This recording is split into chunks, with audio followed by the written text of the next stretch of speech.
Cyber জালিয়াতি রুখতে তৎপর আসানসোল দুর্গাপুর পুলিশ কমিশনারেটের সাইবার বিভাগ। এবার ক্ষুদ্র মাঝারি শিল্পপতিদের নিয়ে পুলিশের সচেতনতা শিবির।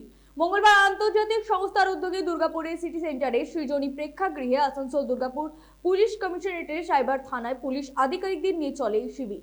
উপস্থিত ছিলেন আসানসোল দুর্গাপুর পুলিশ কমিশনারেটের এসিপি সুবীর রায়, আসানসোল সাইবার থানার আধিকারিক চন্দন মিশ্র সহ সমস্ত কর্মকর্তারা।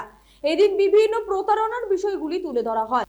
আসানসোল সাইবার থানার আধিকারিক চন্দন মিশ্র জানান, তাদের লক্ষ্য সাধারণ মানুষকে সচেতন করা। শুধু শহরেই নয়, স্কুলগুলোতেও সাইবার সচেতনতা দেওয়া হচ্ছে। আসানসোল সাইবার ক্রাইমের পক্ষ থেকে বিভিন্ন স্কুলগুলোতে, কলেজগুলোতে বিভিন্ন এনজিওর সাথে আমরা টাই আপ করেছি এবং সাইবার ক্রাইমের অ্যাওয়ারনেস নিয়ে আমরা পিপিটির মাধ্যমে বোঝানোর চেষ্টা করছি মানুষ কোন কোন ফ্যাক্টরগুলো যদি মাথায় রাখে তাহলে এই ক্রাইম থেকে বাঁচবে।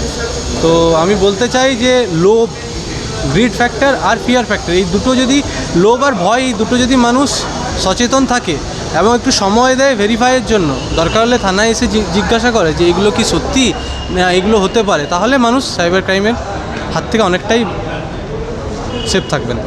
উদ্যোক্তা সঞ্চিতা চট্টোপাধ্যায় জানান, তারা ছোট, ক্ষুদ্র ও মাঝারি শিল্পপতিদের নিয়ে এশিয়া মহাদেশের বিভিন্ন প্রান্তে শিবির করছেন। সেখানে সাইবার থানার আধিকারিকদের নিয়েও সচেতনতাও করা হচ্ছে। আমরা এই যে ট্রেনিং প্রোগ্রাম করছি, আমরা ভারতের 10টা রাজ্যে করছি। পশ্চিমবঙ্গ দিয়ে আমরা শুরু করেছি।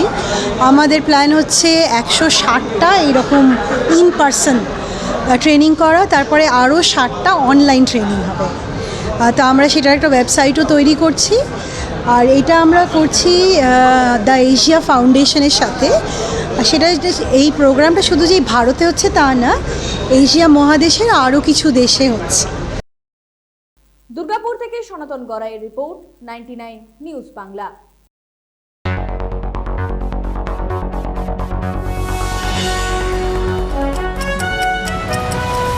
আপনারা দেখছেন 99 নিউজ বাংলা। বদলাবো আমরা।